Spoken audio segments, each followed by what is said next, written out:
Good morning, everyone. Welcome to FYI for your information. I am Gerard Finance joining you this morning. It is Wednesday, the 20th of July, 2022. And as usual, it's a pleasure to be here with you, wonderful people. I see Isabella Butters and Nalini indulged in the comment section very, very early. Nalini is up and about very early this morning. It's good to have you here, Nalini. And I know you'll be making an effort to be on time, and you have been on time this morning. Mr. John Jones, good morning to you, sir. How are you this morning? I hope all is well at your end.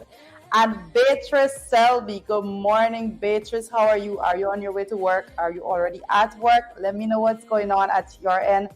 Guys, you know what's the drill? You have to share. Make sure that you share the stream. Make sure everyone else benefits from the information and the conversation that we'll be having here this morning. I see Gloria Chester here very early joining us from Facebook. And I see, is it Mr. Jones, what you were saying? Good morning, Sheridan Jaretta. Morning, Beatrice Selby. Facebook user in the house very early this morning, saying good morning to everyone there. Also, guys, let me know what's the weather like at your end. Where are you joining from?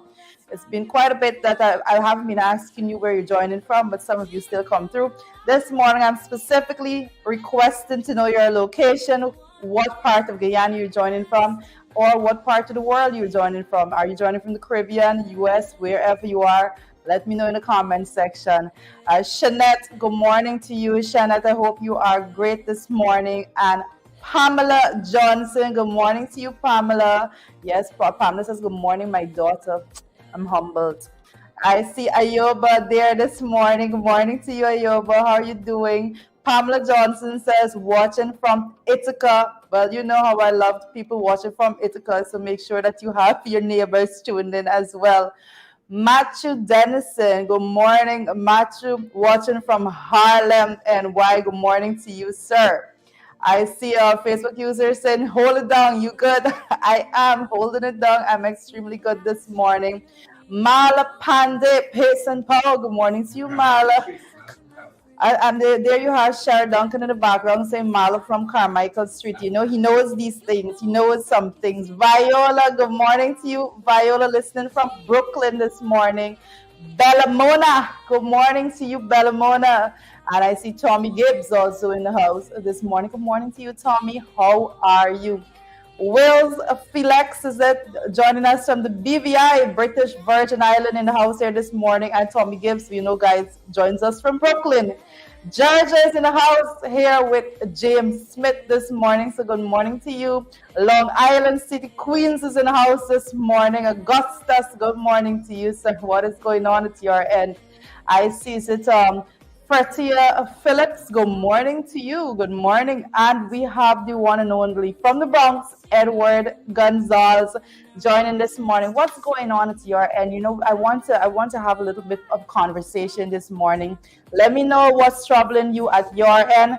Let me know what's going on with the prices of items in the stores. You're going to the supermarket, what's going on at your end? I want to hear folks in Region 1, Region 9, Region 8, Region 7, all over.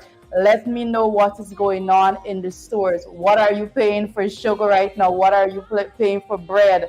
Very, very pertinent information. I see Chanel Ross. Good morning, Chanel, joining from Orlando this morning. Such a pleasure to have you here with us. And Shanat Mohan says, watching from Bellevue, West Coast, Berbice. It's always a pleasure to have you folks joining us. June London says, good morning to everyone here. Candy Nalini Inderjit says, I am having my coffee. Good for you, Candy. Good for you. George N. What does the N stand for, George? George N. A little fast this morning. Says, good morning, Miss Finance, Mrs. Duncan, and everyone else listening. And Chisel Chippers 68 is here this morning. Chisel, what is going on at your end? What is going on at your end? Lancelot Stewart says, good morning. Have a blessed day from the East Coast. Guys, like I've been asking, a lot of conversation is around cost of living. Biggest conversation right now, cost of living on the increase. the cost of basic food item, that's what's skyrocketing. When it comes to stuff like greens and so forth, you usually get greens coming from up the road and all of those things. Sometimes persons living in the country can relate specifically to what I'm saying. Persons are planting greens up the road at the farm, and yet when it's at the market, you want to know the exorbitant increases in the price of those items.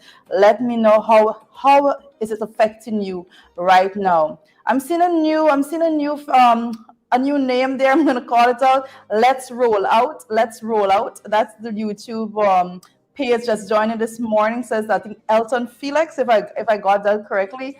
Awesome of you to join us. Great. We appreciate you joining this morning's program. Sharon Eastman is watching from Georgia this morning. Good morning to you, Sharon. What is going on with cost of living there? What's going on?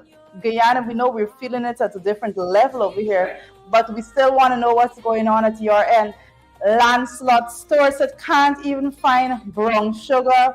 This bit is a lot crazy, because I can tell you from my own experience that on the shelves right now in Guyana, we are having brown sugar being sold from Belize. Sugar is being sold that is being produced in Belize right here in Guyana. And we always say people came in, they told some brutal, blatant lies at their campaign, during the campaign, really, on every platform, specifically when they went to areas in Region 6 and so forth. They went out there and they said that they're going to make sugar great again. And here we are, sugar shortage. We have the administration representatives going out there and saying there's no shortage in sugar and all of that nonsense. But when you're at a store, you're buying brown sugar that is imported from Belize. Absolute craziness. I see Candy is saying Toretto prices are too high here in Caribbean. Let me know, give me some examples of what's going on there in Caribbean. What is going on, guys? Brenda Bowman is saying, good morning, Toretto. I'm not getting notification from the In the Ring or FYI. I'm not sure what's happening there, guys, but we have been receiving a bit of complaints when it comes to the notifications being sent out. And I think somebody told me they got a notification 2 a.m. this morning, which is very strange. So I don't know what's going on at that end, but I think that's something to do with Facebook and totally out of our control. Joy Korsha, good morning to you, Joy.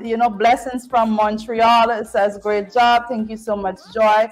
I hope that you're doing your best, keeping safe, making sure that your family's okay. I see Allison Richards also says, okay.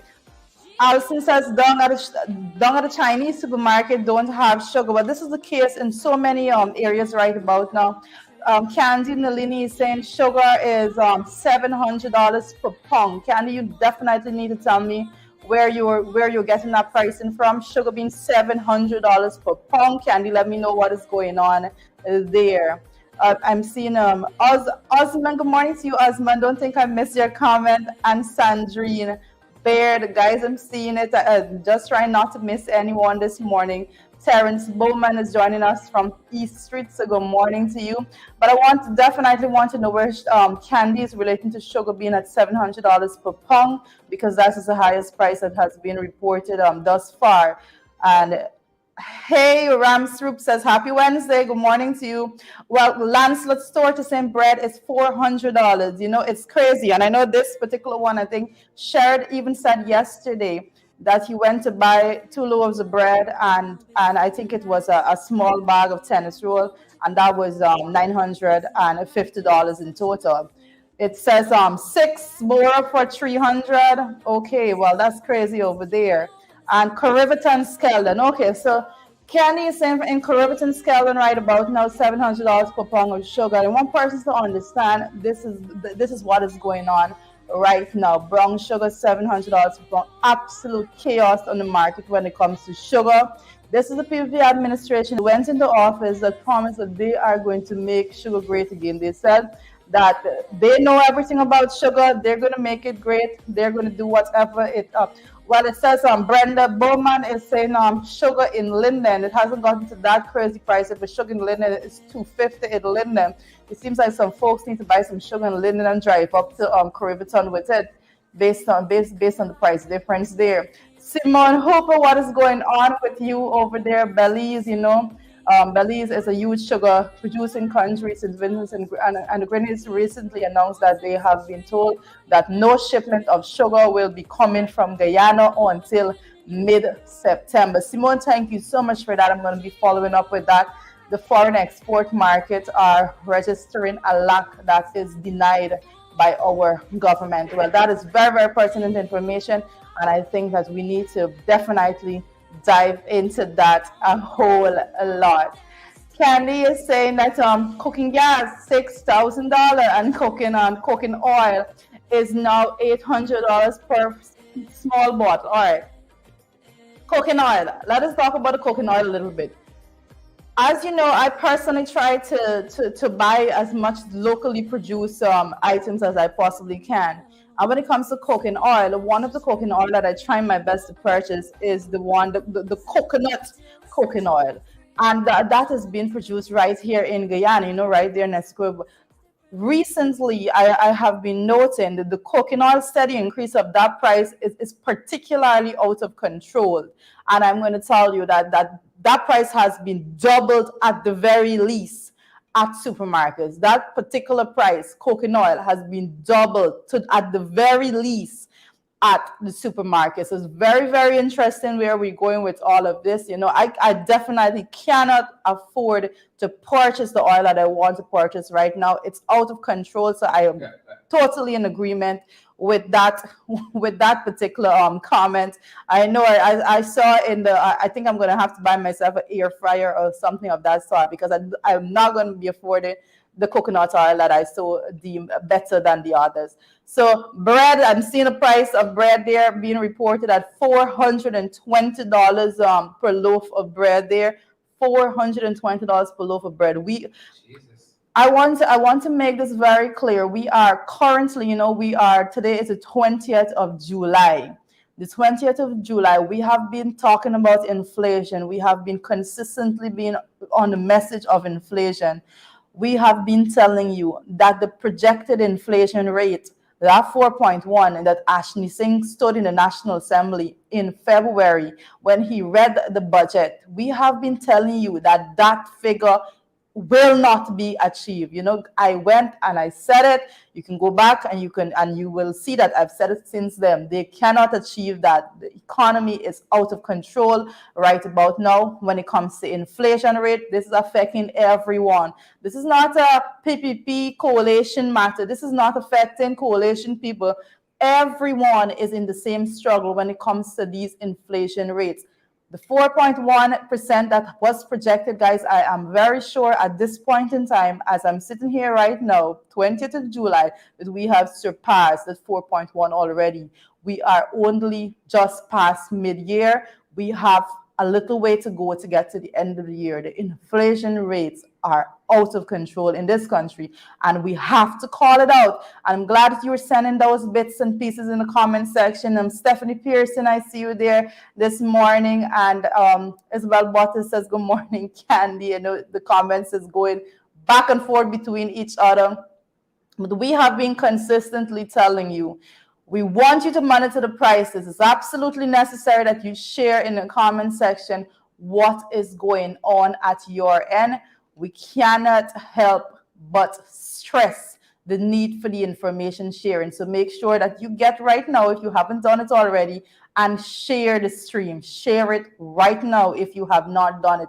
We want to know the prices of items in region 1 right about now, region 2. We want to hear the prices in region 8, region 9, because I'm telling you that those areas, when you are paying $800 for, not $800, if you're paying $420 for a loaf of bread here, I can tell you that those regions the prices of bread is going to be way over $1,500 in places like Port Kaituma and so forth. So anyone joining us from Port Kaituma right about now, let me know in the comment section, what are you paying? Yes, let us know. I'm here, Mr. Duncan, in the background. Sir, what are you asking? Alana Tang. Alana Tang. Well, Sharon know his people. Alana Tang usually joins from Port Kaituma. So Alana Tang, if she's not here, folks, you can tag her. Tag her in the comments. Let her come through. We want to know what is the price for a loaf of bread in Port Kaituma right now. Because when bread was at $200, Port Kaituma's bread was already, I think it was $1,100 or $1,200. So right now, bread is at $420. I just can't imagine the price per loaf of bread there in Port Kaituma.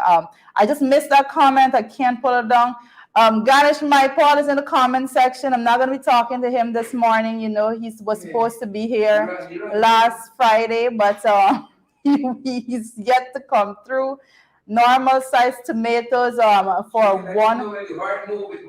Normal size tomatoes for $1,000. Candy is saying there, and that is Carivitan. Don Sullivan saying the small bottle of oil is $800. That is correct. That is correct. Warren Figueroa, good morning to you, sir. How are you this morning? Ganesh, let me know what's going on in Region 3 there when it comes to the prices on the shelves.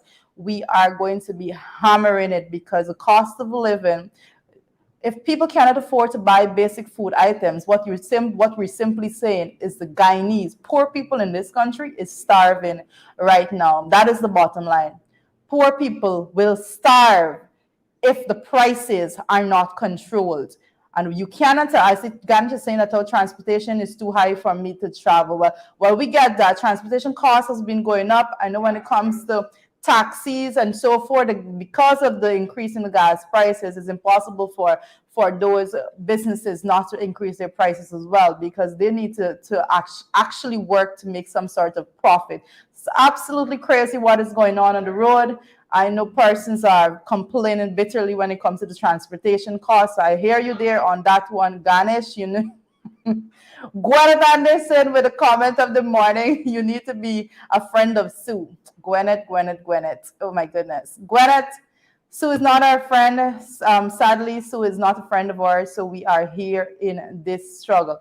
Okay, so Candy is saying in Carivitan, tennis roll is actually at $300 and bread is $440. If I was in Carivitan right now, my option is going to be tennis roll. Well, bread is out, scratched out completely. Chicken is $400 to $460 in Bachelor's Adventures. I'm going to assume that's per pound. So absolutely crazy when it comes to the price. It is more expensive to feed people right now in this country than it is to clothe them, apparently. This is the worst that we have ever seen our economy when it comes to the price levels being out of control, and we have to consistently keep calling it out. Okay, guys, I see Mr. John Jones is saying, where is the champ? Like, he getting warmed up. He's doing some backflips in the background, trying to get his heart rate up and running to come on and cuss people out. So that's the best as I can say right about now. And Candy, I see Julia Fraser is saying sugar is $300 per pound. Julia, let me know where you're joining from so I can actually get the location of where that is. Natura milk in Matthews Ridge is $800 there. Okay, wow. Everything is up. Is there any item on the market that you're seeing the price is any bit stable with? I think that's a very important conversation that we need to see. Okay. I'm seeing Simone Hooper. I'm noting your comment there. Okay, an indictment. Yes, Simone is speaking to the fact that those comments that come around that with that phrase "hungry belly." She says it's a shame and indictment on this government, and that administration is responsible for the well-being of its citizen. Right about now, I think that comment has been withdrawn so much because everybody is hungry and starving at this point with the prices that we are looking at on the market throughout. So Alana Tang is in the house this morning. Alana is saying that chicken is $700 a pound there. Alana, you're joining from Port Kaituma. Alana, could you just tell me the price of bread where you're joining from right now? Let me know the price per loaf of bread where you're joining from right now. That's very pertinent information for us this morning.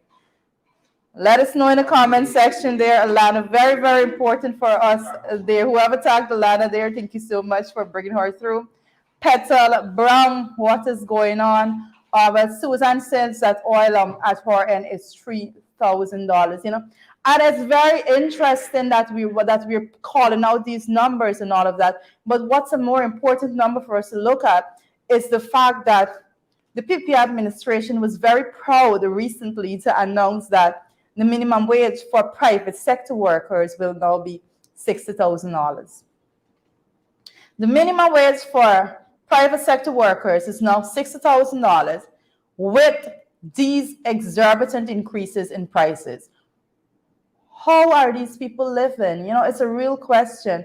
Susan is saying at her end that bread is $400. I think bread, well, we can safely say that on the coastline areas and so forth, the bread is between $400 to $440. Okay, Rhonda, Charles, and Schumann, Rhonda is saying now that that is $500 is for the bank's bread. Wherever Rhonda is joining us from, $500 for bank's bread. It is crazy. It is as crazy as can be. But I definitely need to see what Alana is saying about the price of bread there in Port Kaituma. That is one that I want to know. Bread, usually, what I'm now going to call the price of that. Okay, I think quality bread seems to be a little cheaper there, says Dawn Cook. So quality bread seems to be at $380. This is the cheapest we've seen thus far being reported. But absolute chaos when it comes to the price increase. We're seeing bread going to a price of $460 in some areas there right about now.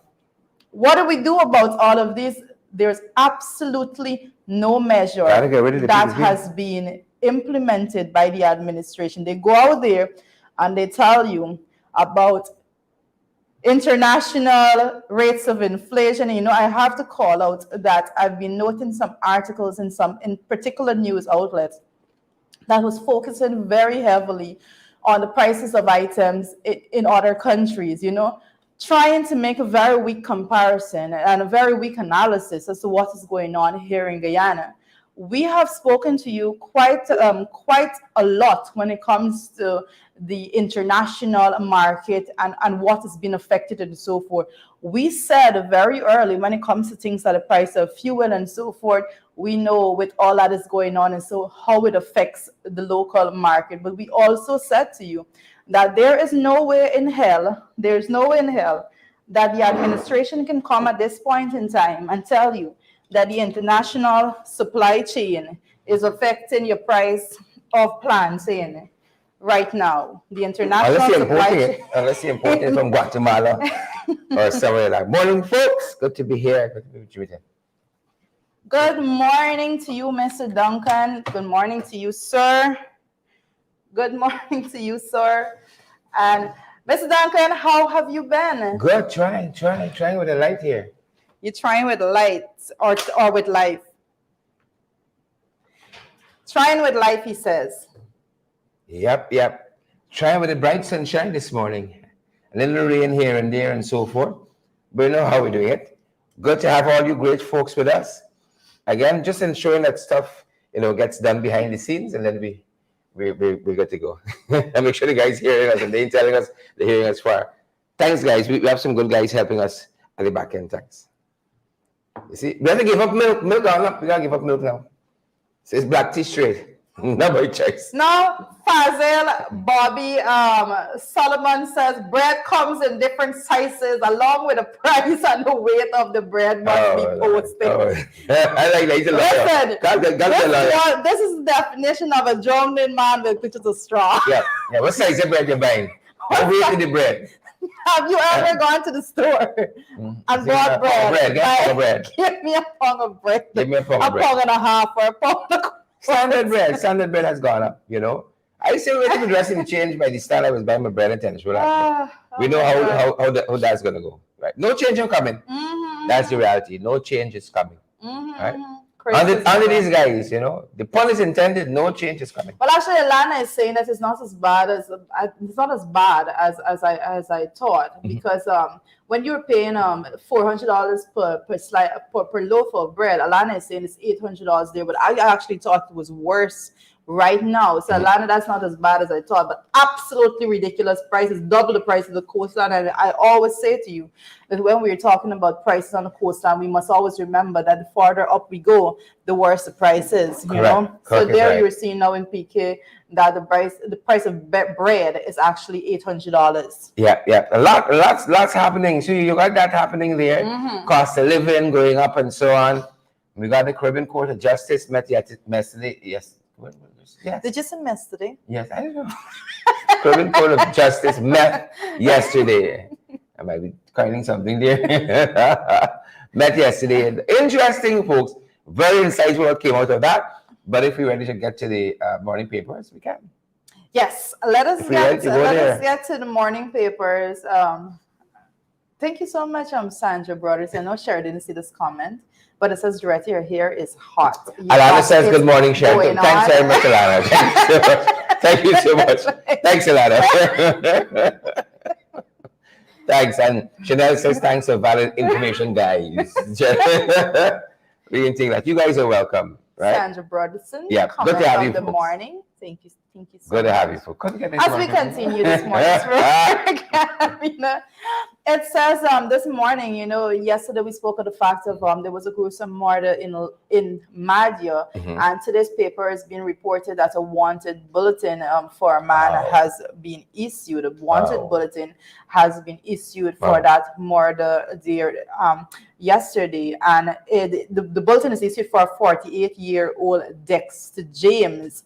There, the man who is believed to be the prime suspect in the brutal murder of 55-year-old Narima Latifan. Wow. And yesterday we spoke about this, and I said the details of that specific crime was so gruesome that I didn't even want to go into it, because the one detail that I did mention is you said that metal objects were found in her abdomen, so we didn't want to go into any more bit of it, but just for you to understand the level of gruesome nature of this crime. Yeah. So a wanted bulletin is out for this individual, 42-year-old Dexter James. So anyone that knows of his whereabouts or any idea of where he might be, please do contact the police station closest to you. Very, very important that we get this particular case solved as fast as possible. This is the other pandemic. This whole violence against women. That's the other pandemic we have. The carnage on the road.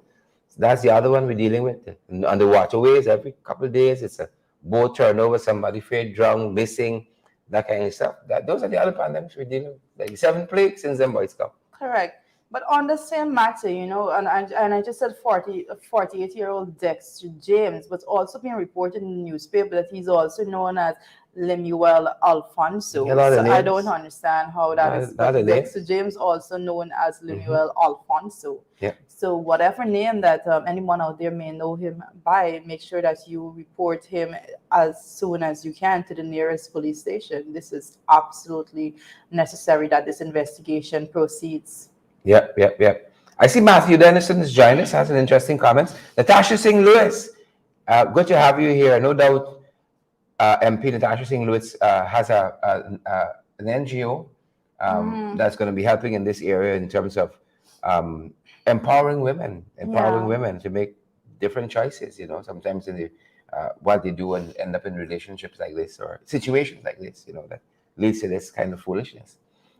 Matthew Dennison is telling us that he's in New York and there are highs and peaks live right here. So let us know about that. Give us some clarity about that, Matthew. Good to see Tessa Isaacs Graves-Andy, Anne-Marie Roberts, and Miss Liverpool. Is it Stead? Liverpool, good to have you too. And Raymond Khan, Sandra Brotherson, and all the other folks who are joining us. And our thoughts and prayers about this young lady who lost her life so tragically. Our thoughts and prayers. Go ahead, Julia. Yes. Guys, we continue to say that we need to protect our women. Yeah. We need to continue to protect our women. We need to speak out and all of those things. And most importantly, if you know of people, of criminals basically lurking in your neighborhoods, and so you need to report them. Yep. You don't wait for casualties. They are known. Sometimes they are known. Yeah. And living in plain sight, The murderer aside was a good man. Sandra Brotherson said, Sheriff, you have to color your hair and change up the look for the summer. Let Doretta hook you up. Good. Good. Good. I can take your advice. Dave Rodney, oh my Take goodness, your Dave, advice. that's a long comment. Let me try to go through it very, Dave, very you got to the quickly. book. So, Yeah. Dave said, go to all the coalition. Good morning, all the coalition brothers and sisters. VP doing horrible. Let's hold them out. I think that's the summation. okay, thank you. Thank you so much for 2 years you've done summarizing it. nonsense. That's the Volo. Thanks, Dave. Thanks, Dave. We'll go through that soon as in full. Beatrice Selby is here. Yep. Beatrice said we need price control now. Barbados doing some of that. Right? Barbados doing some of that. We not so much here. Not so much. Over the book. But I think Barbados, I have to be honest there. I think Mio rolled out one after the other. Yeah. She was going hard. I think one of the things that I read, I have to go back to my bit of notation, but one of the things that I was reading is that she was urging even that the school feeding program continued during the holiday to make it different over there. Mia don't intend for her people to starve. Mia's different. Not so much here. Mia's not so much here. Mia's making sure that she visits different countries to make sure that our country can stand strong in these times. And finding some pacos and bust in the belly, bust in the back. Right. So Mia's there. But guys, as we're on the morning papers, Trinidad High Commissioner to Guyana was accredited there yesterday. Good for him. Trinidad High Commissioner to Guyana, and he is none other than Colonel. Is it Enel? And yesterday, the office of the president, his credentials. The installed president. His credence. Don't start feeling happy there, April. Installed as yet. That's a foregone conclusion. Yeah. Everybody knows that by now. I just want to make sure. Everybody knows. I just want to make sure you don't feel it's legitimate. Conrad Enel, welcome to Guyana, sir, and I hope that you have a very productive time here. It's Trinidad? Yes. Yeah. Irfan say our country falling apart. Not Irfan. Well, I think he's here. I think he's here with that that knowledge. You see for yourself is who fall apart. It's them. That bit of knowledge. They fall apart. And another bit I have to say, a man was shot just yesterday outside of Kitty Lounge after an argument. We have to be careful. Temper. If you have issues with your temper, just get it under control. You should not be walking around, especially persons with a weapon. You shouldn't be walking around with a gun if you can't have an argument. That's it. You draw it, Wild West. Sometimes it's wrong with the back, You got a bandly must relax and explain these things. Absolute craziness, but and that should be a very serious charge. Indeed. You just don't pull for a firearm to say that. Anyway. Indeed. All right, so very interesting. The U.S. has been doing their bit when it comes to pushing in their words and their slights here and there. And believe it or not, the U.S. Embassy, it says the U.S. urges Guyana to go after assets of money launderers. Yeah, wow. After the assets of money launderers.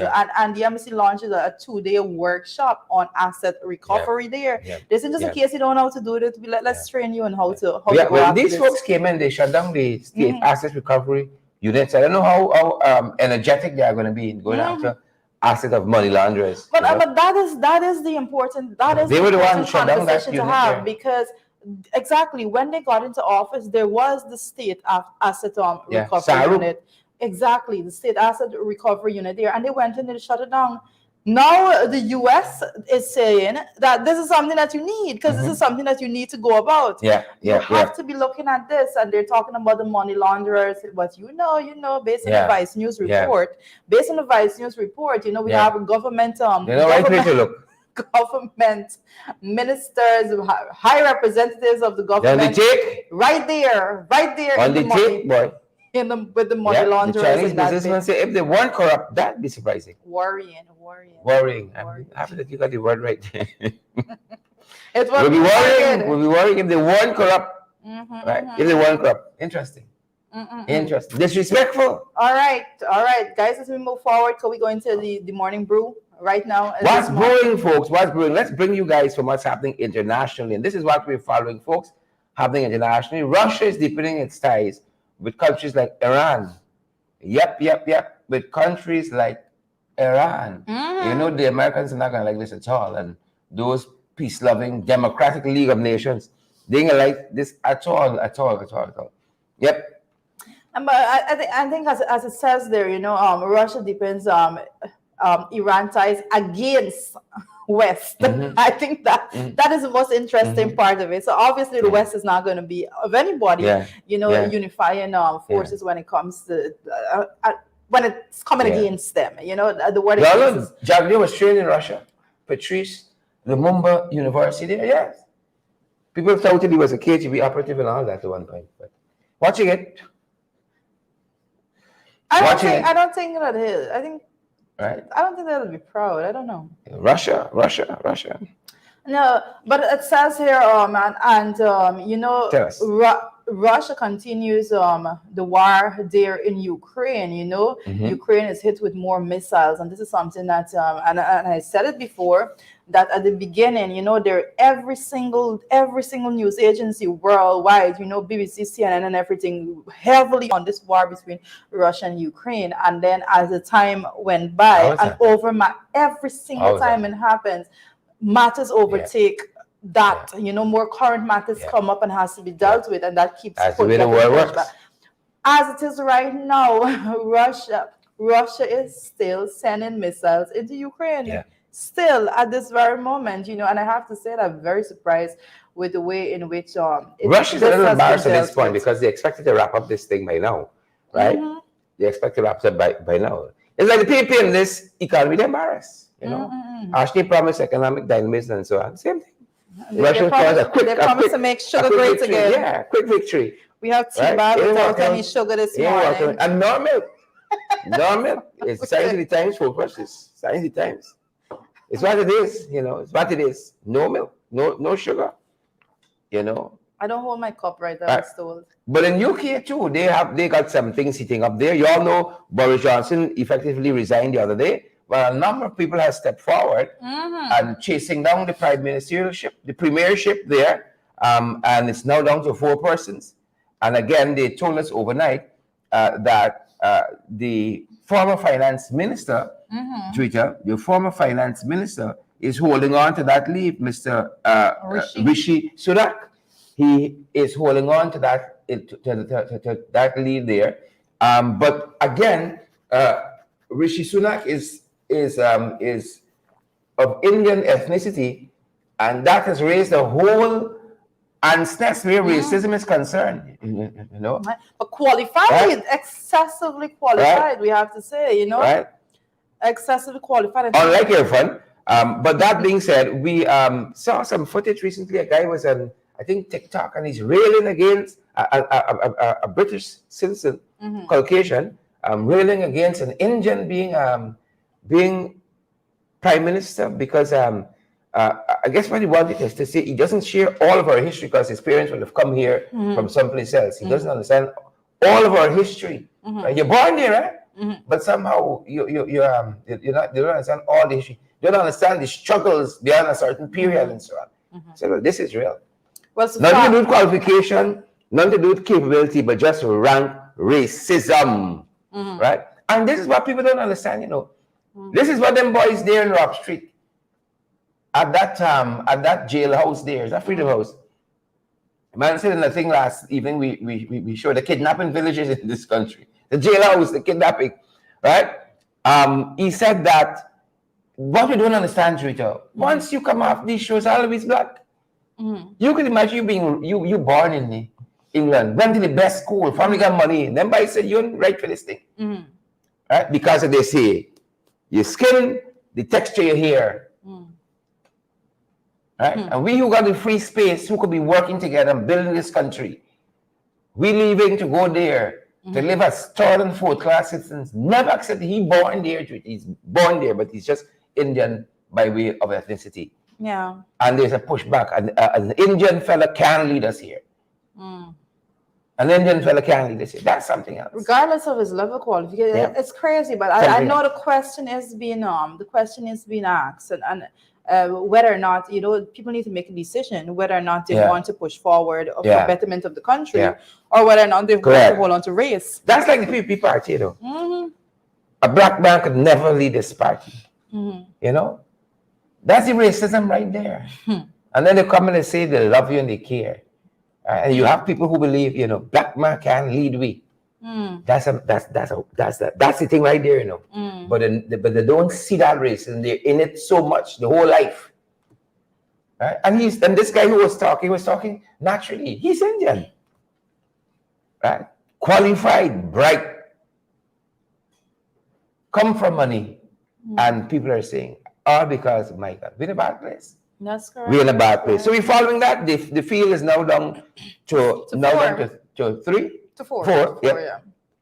And we'll definitely be looking at to see where this goes, because one way or the other is going to be interesting because of the four. You know, we have one Indian man, one African woman, and two Caucasian women. So let us see how this goes forward, because down to the four that we're looking at right now, he's the only male amongst the four. He's the only man. The three others are three women, one of which is an African woman. So let us see how this moves forward.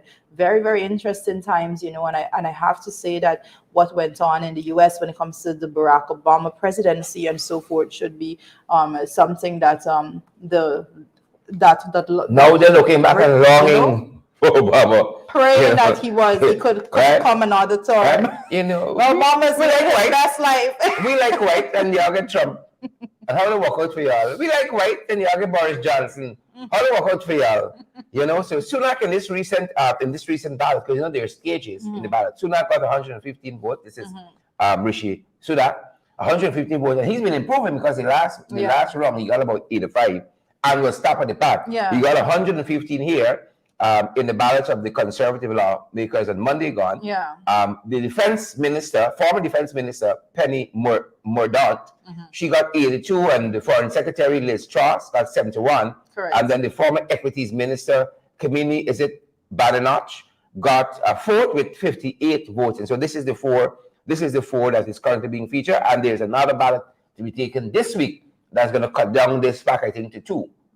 Right, so we're watching that. We're watching interesting times ahead. Listen, we want to live in boring times. Exciting things happening. But I mentioned the fact that he's the only male because the same way you have, you know, there's so much of a big issue when it comes to having somebody that's not white, you know, a man of Indian ethnicity actually there, you know. There's a lot of persons also that believe that a man must be at the helm, and it's more difficult for them to go and put their vote to a woman. So we have many issues, many issues that we measure as people generally. A lot of times, you know, persons major in the minor things, and when it comes to the major issues, like, is this person qualified? You know, do they actually have what it takes in terms of character, credentials, and all of that to actually do the work? That's the last thing people look at. But we thought we settled this years ago. We agreed with Martin Luther King. Is the content of the character, and not the color of your skin. We agreed.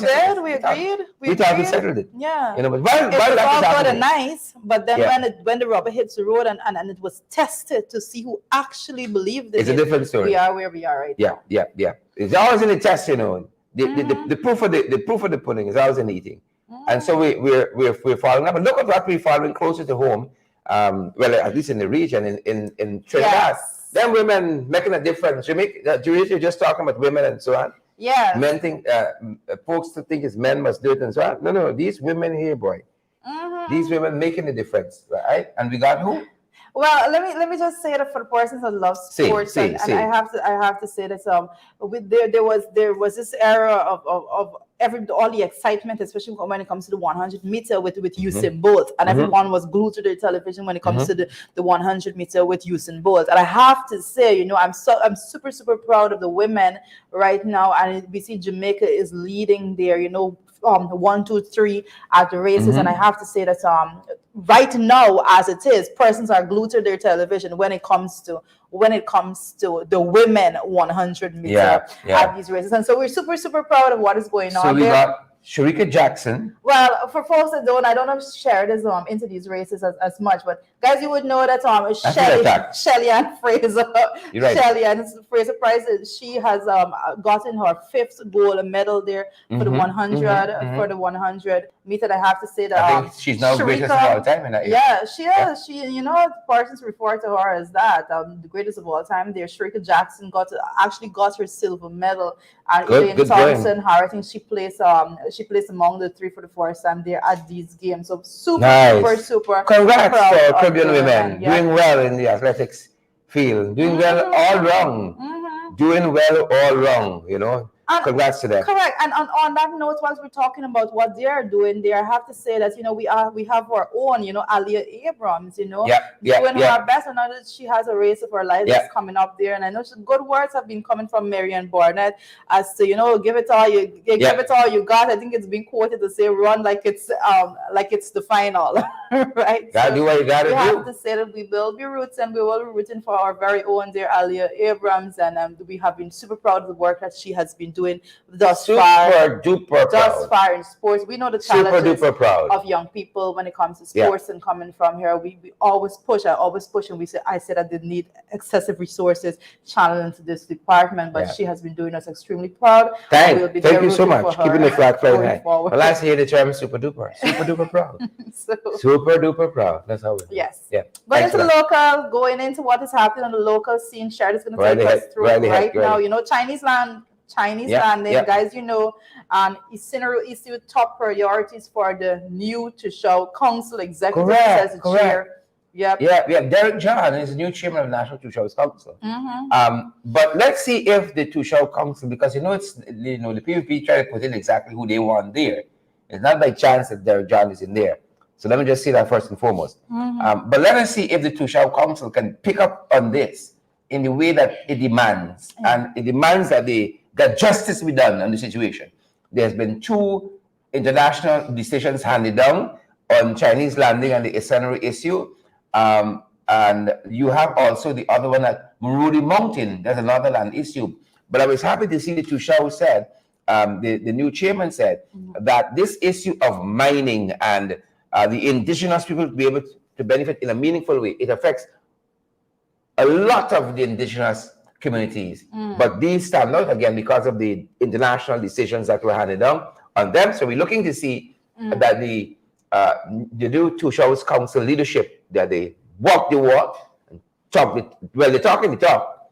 They gotta walk the walk now. All right. So on this particular matter, my major issue is that throughout those days that you had government officials, especially when you had none other than Irfan Ali making himself present there, giving his speech and so forth.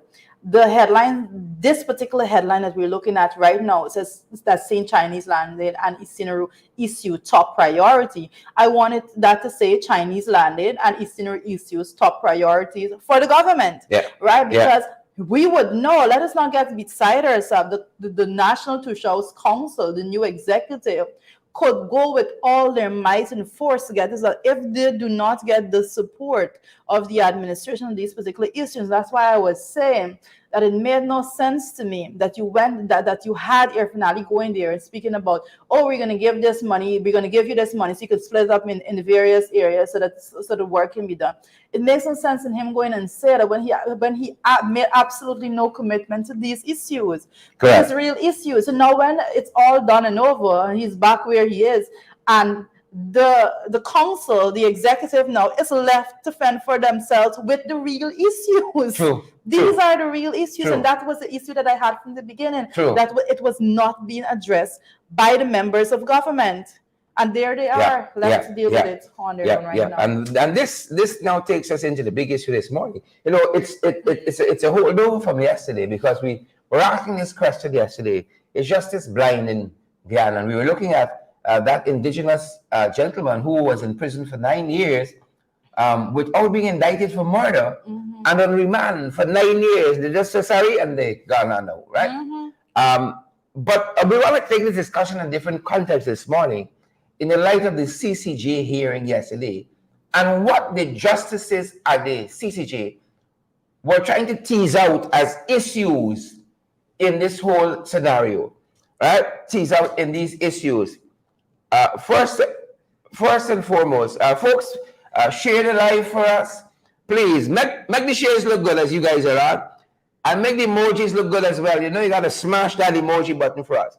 A couple of things we want to share with you right off the bat, as we're talking about whether justice is blind in this context, is the exchange between Justice Peter Jamadar and Nandalal before the CCJ yesterday.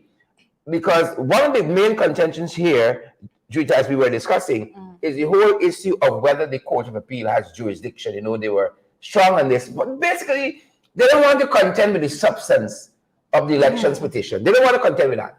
They want to contend with technical issues. Did it get served on time?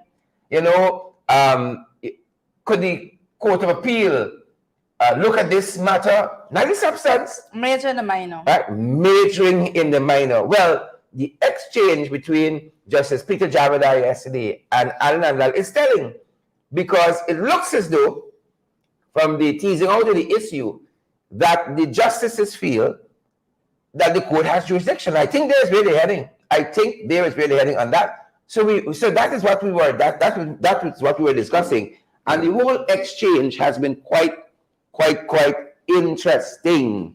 Interesting, right? And so I want you guys to take a look at that and tell us, give us your impression. The exchange between those justices yesterday, a pretty interesting exchange. And guys, you tell us from your own standpoint, what do you think is happening? Well, I think from let me just jump the gun with this particular matter, and I'm going to tell you right now that one of the things that was very clear yesterday is the fact that when these guys, the Nandalal of the world, actually goes before anybody of substance and makes presentation, and you are able to sit down in the comfort of your home and listen to the exchange all together, what you realize is that they oftentimes just go and huff and puff and bluff with no real substance to the conversation whatsoever. And that was pointed out, quite clearly, at one point when the guy said, Justice Peter there, when Justice Peter said, in plain English, Don't try to confuffle me. Basically that's what he was saying, In plain English. In plain English, what's going on in plain English, because you and I, and this is what we've been talking about when it comes to the justice system, to the ordinary man, to the ordinary man, what is going on? You should be able to say what is going on. So does the court have jurisdiction or not? And then from the reading of the law, does the court have jurisdiction? Well, from what you have said to us, let's take a listen to that and see how far we get. General, I am not biting at the bit to interrogate. I just have a question in my head, a small one. And I'm certainly not putting on the garb of Hercules at this time. So let's put all that aside. We can interrupt it. Let's stay with the main framework of your submissions, which is that the jurisdiction to appeal must be found within either the constitutional or statutory, including rule regime, and that is the Constitution together with the National Assembly Validity of Elections Act and rules. I think that much is at the heart of what you said today. And so my question is, looking at 163.3 of the Constitution, which establishes, well, let me ask, do you agree that 163.3 establishes two bases for an appeal to the Court of Appeal, as enumerated A and B? Yes, Your Honor. All right. B is where there is a determination of a substantive petition. I'm just summarizing. In other words, you have an order or you have, you agree with that? Yes, Your Honor. Good. So my question revolves around what does A mean? So B clearly has not occurred in this case. Now, in Guyana, is there a procedure that provides for a leave stage in the hearing and determination of an election petition to be found within the statutory and regulatory framework that you have established for your arguments?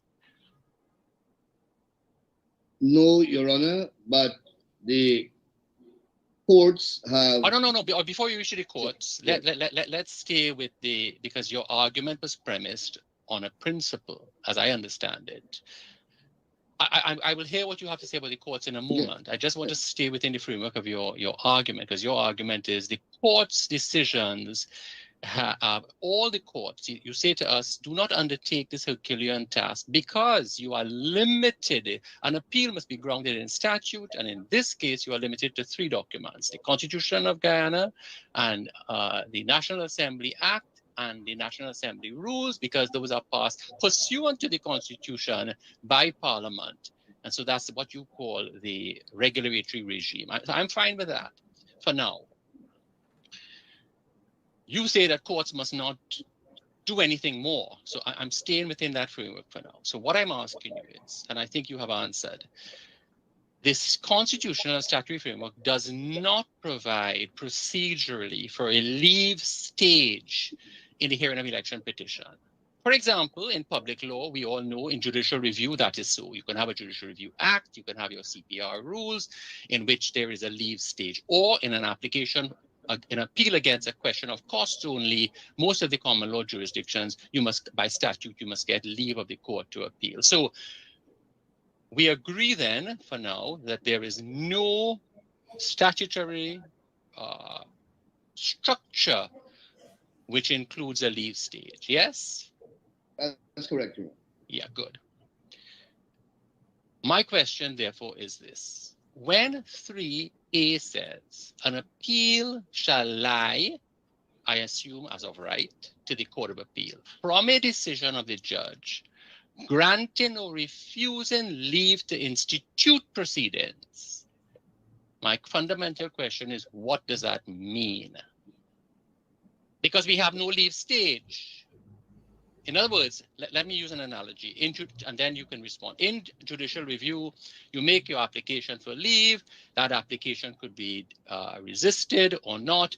And if it is at the end of that application, the court says leave granted, gives directions, or leave refused, dismisses the notice, and may make orders for cost. So, right, what is it that the Constitution contemplated at 163.3 when it uses the language from the decision of a judge granting or refusing leave to institute proceedings for the determination of any of the questions in one? Thank you very much, Your Honor. Your Honor, in my submissions, I spoke to deficiencies in the statutory code. And those deficiencies have existed from time immemorial. While 163, let's go to the part that is not disputed. An appeal shall lie to the Court of Appeal from determination by the High Court on how we are to reach the Court of Appeal. But conventionally, parties utilizing this jurisdiction have always used the form applicable to file appeals to the Court of Appeal. The question that Your Honor is asking me arose in Chaitan and Gypsy. And I believe the question had to be what, because I think in Trinidad there is a similar vacuum. And I believe the ruling was any form applicable, any procedural vehicle that would be acceptable can be used. And that has been the position in Guyana as well.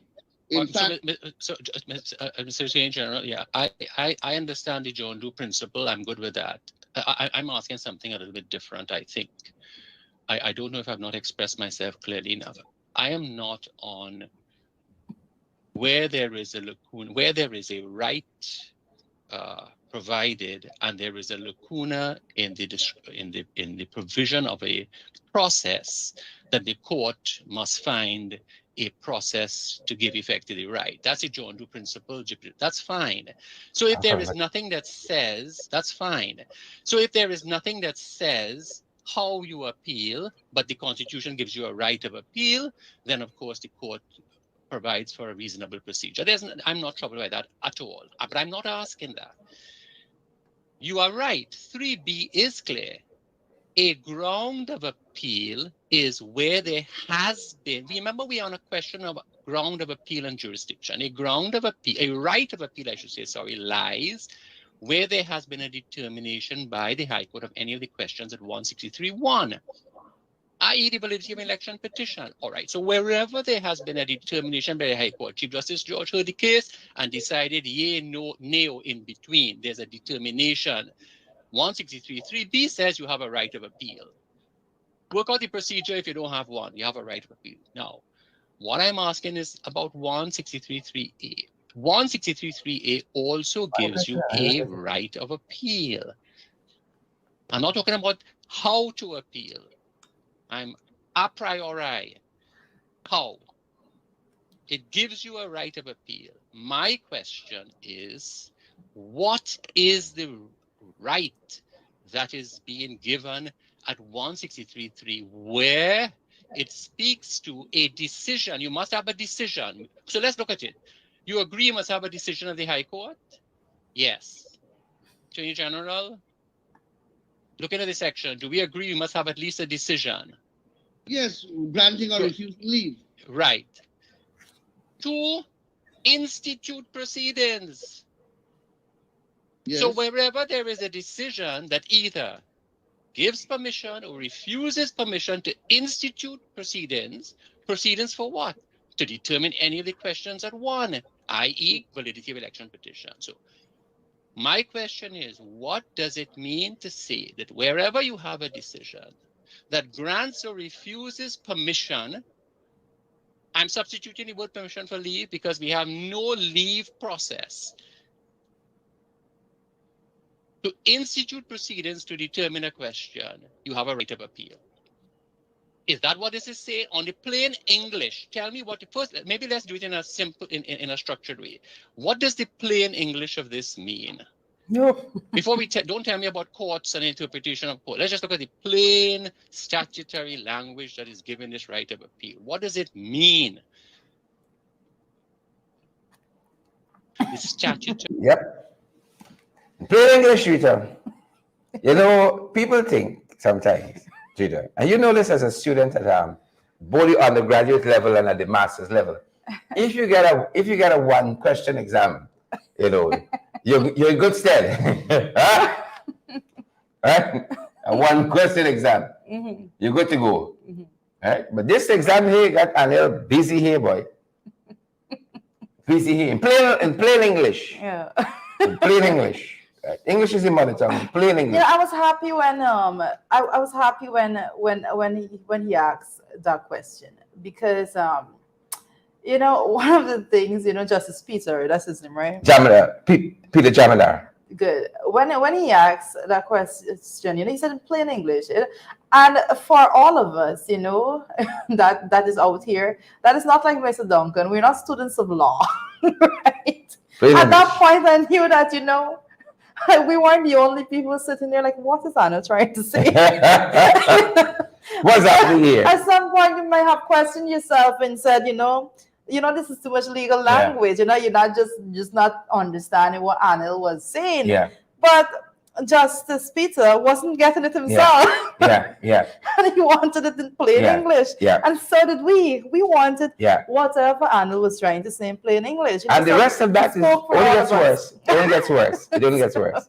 He spoke for all of us. But look, folks, I think another justice, Justice Witt, made a very enlightable statement when he asked about the level of success of Court. elections petition. Court Paris for the win. What Kirk says. Kirk says like Anil sugar down yesterday. Too much sugar. Justice Witt had asked the success rate of elections petition, and I think the Attorney General responded that only one was tried on the merit, on the merit, the substance of the case. Everything else getting knocked out with technicalities. That exchange, folks, it's very, very, very revealing. That exchange. I'm with you, Simone. That exchange with Justice Witt is very, very, very telling, and we want to give you that. Here's that one. But outside of that, we go no further. Agreed. Mr. Attorney General, did I understand Simone you says I'm correctly not saying that celebrating yet. only I'm with you, once Simone, dear. election Yeah. petition was Do we have that? decided on the merits? In Guyana, yes. In Guyana? Yes. That doesn't sound like a very effective method of challenging elections then.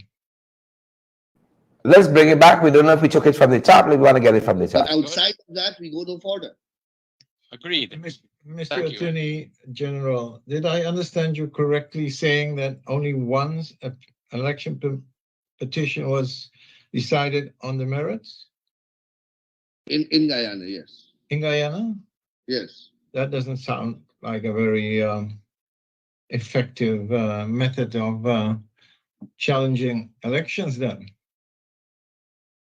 Wouldn't you agree that whatever we think about how to solve this, but wouldn't you agree that this system, as you describe it, gives an awful lot of power to a first instance judge?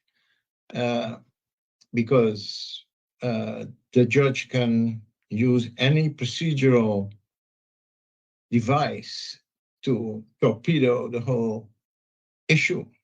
I'm not saying that the Chief Justice did that in this case or whatever, but theoretically. Your Honor, sorry. And the judge might, for example, and I'm not saying that that is the case here, but there may be a case where the judge is manifestly wrong, but you will still say, well, we have to accept that because this is simply in no way appealable. These procedural decisions are simply not appealable. Do I understand you correctly? Your Honors had to deal with that question in the Dominican case. Correct, yes. And Your Honors correctly pointed out that the decision is unappealable either way. Yes. But of course, I could have made a most compelling case of a flagrant breach of procedure, and the judge could have said, no, I reject that, and that would have been the end of the matter.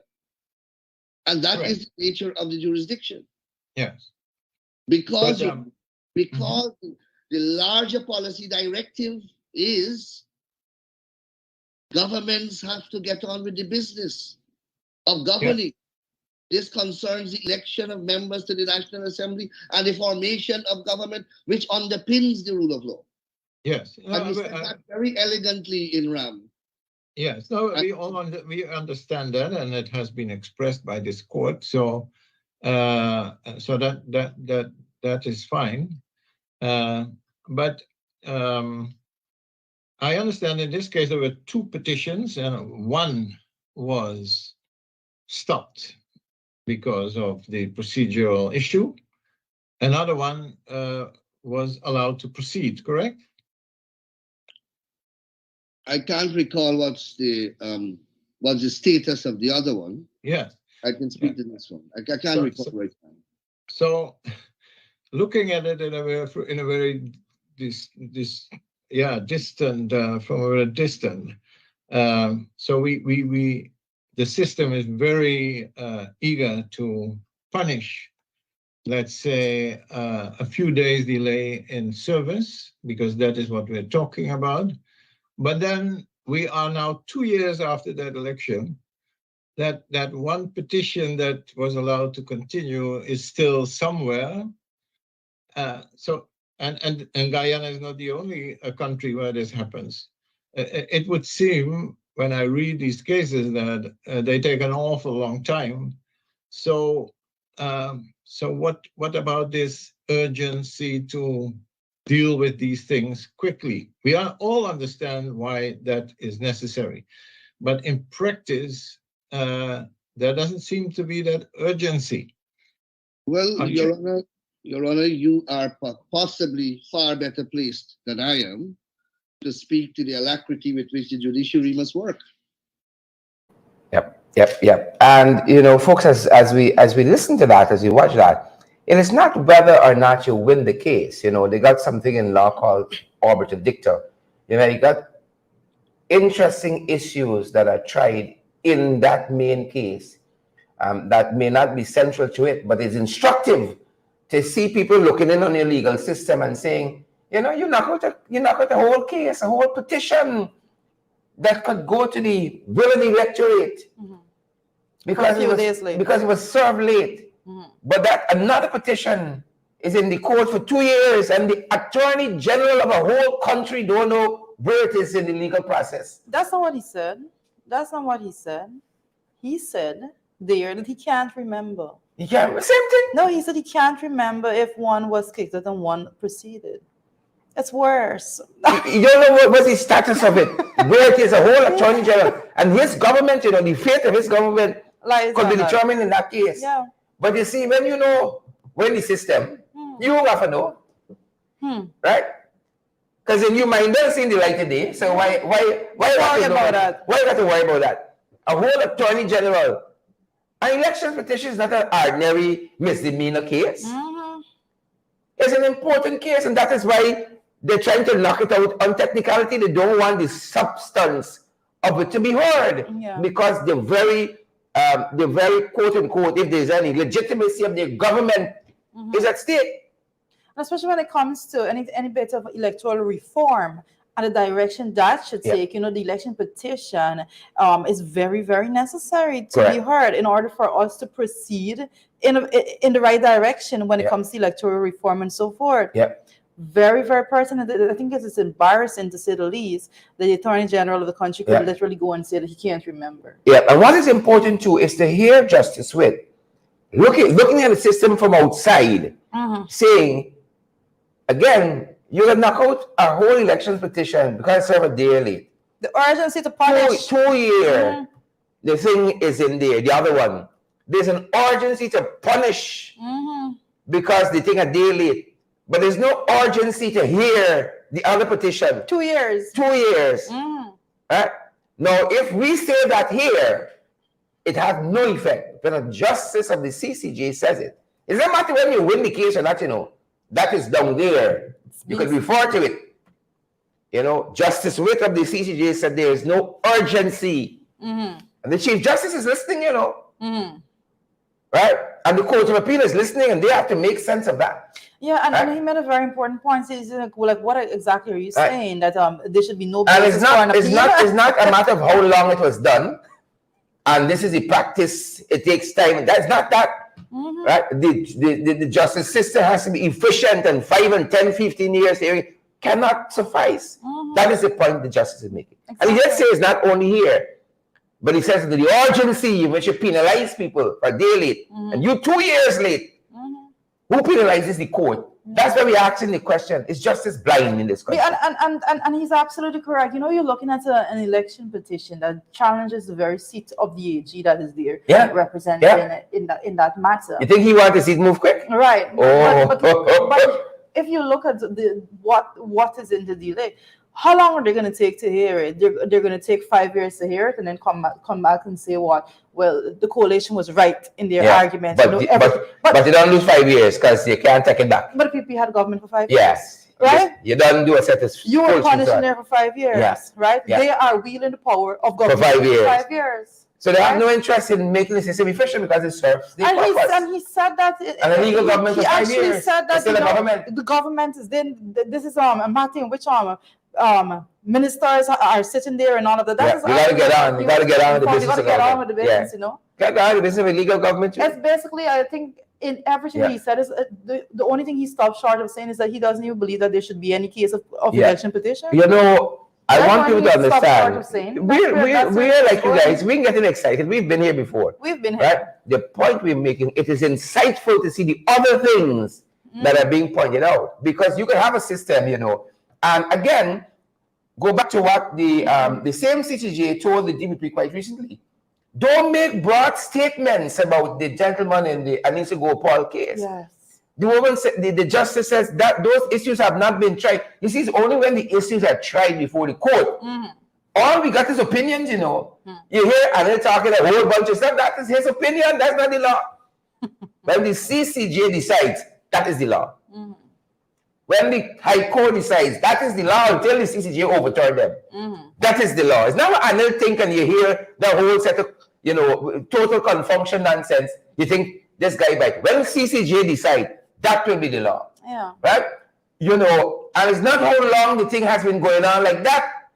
They say, oh, it's not the first case, can take a long look, this other case. That doesn't mean it is right. That is the sticking point. Because when the DPP again went before the CCJ quite recently, the CCJ asked her the question. When she wanted to recommit, what's his name? The fellow with the murder in Burbis, man. What's his name? I can't remember. Bishram, recommit. The CCJ asked, with what authority you could recommit a man to be tried? The only recommit you can have is from a higher court to a lower court. Where does the DPP office fit in that hierarchy of courts? And he said, this is on the way it's been all the time. That I mean, it was right. Trinidad quite recently said, you cannot have a man on remand, you know, for a very long time, something of that nature, for murder. They said, well, for 50 years plus, this is how it has been. They said, there's a presumption of innocence. Yeah. So because you think somebody murdered somebody, you got them just languishing in prison, you know, with no bail. I think that was the heart of it, this no bail thing with person. There's a presumption of innocence. Right? It has been done so for a long period of time. We've had petitions that have taken 5-10 years. That doesn't mean we have the right to have it languishing. It serves whoever in power, like we, to have it languishing like that.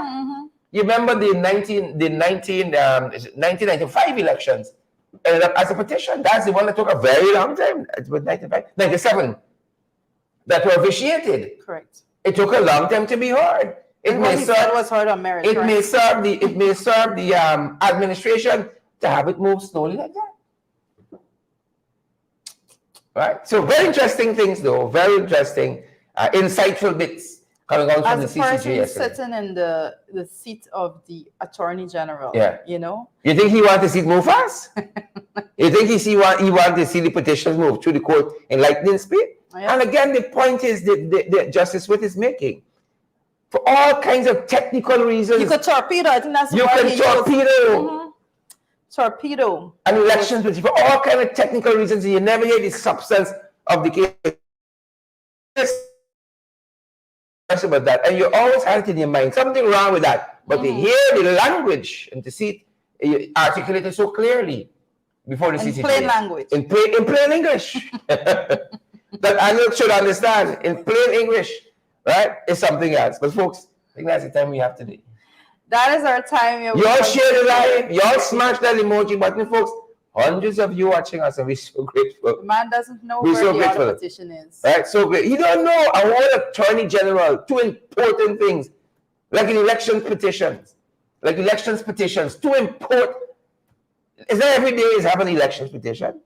Is that every decade? These are the same people that goes out there and talk about the 2020 election and who tried to steal the 2020 election. And he don't know what and he doesn't know. Where that case is. You know why he says that? He's ashamed to let the man know the truth. Where it is. Because it's more embarrassing to say that you don't know. Yeah. And then he said another stupid thing. Right? He says later on, it is the CCJ to push for efficiency in the court system. It does not lie in the ambit of the executive. That is nonsense.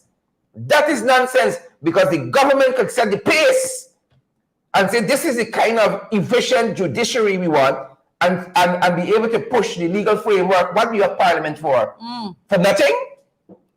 To say we want an efficient judicial system, and then you budget now. Do you want more lawyers? Do you want no? You're talking nonsense. We have Parliament to come for money. Right? He said he said he can do it. It's not in the remit of the executive. So then why does it takes the president to appoint the Chief Justice and so on? They can do something about the sluggishness. 17 years in this country.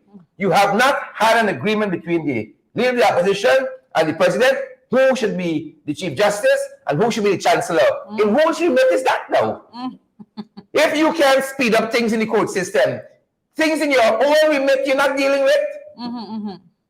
Don't we have a case right now on the appointment of people that should be a consultation, meaningful consultation? Yeah. In whose remit is that? Yep. But we can't even get that done. What is in your remit as AG, you can't even fix. And the High Court is going to tell us that they were wrong and they need to do that. But he didn't know neither. He mustn't even know what stage those things are at, you know? I'm the least concerned about that. Flying high. As far as living nice, have a concerned, tax that's signed, sealed, yeah. lockdown, box shut, seal off. Yeah. That's as far as he didn't prepare for yesterday, you know. See the man dancing all over the place, looking for those. Stuttering. I saw some Osu moments. That was the Osu moment for the AG.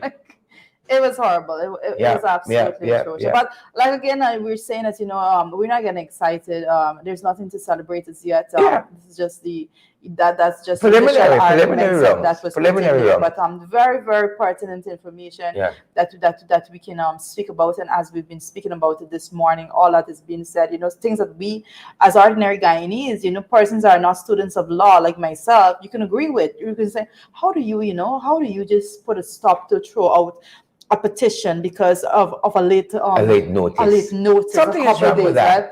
And then at the same time, there's another petition that's before the court that's been there just languishing for 2 years. Yeah. You know what? And as I'm saying, I'm not a student of law, so I wait for the big the academic or the greater ones to come and say, well, there is this technicality and so. But when the judges at the level of the CCJ actually comes and says, no, this doesn't make sense. In plain English. You know, it doesn't make sense. Clearly. I think I need simple to English. I think I need to Folks, that's our time. Smash that emoji button before you go, guys, and share the live. Why are you sharing? Because we want to look nice. Not that alone. We want people to get valid, credible information. Yes. I think so.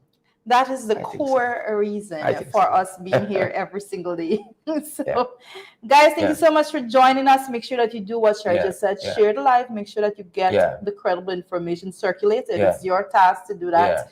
And make sure that you do your part in partnering with us. I know it was Basil yesterday. Basil, look about shining.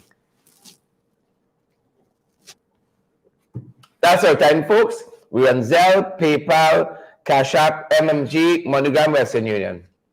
Partner with us so we can keep moving forward. That was some good tea. Yeah. That's what I make a mess of them yesterday as a coach at CCG.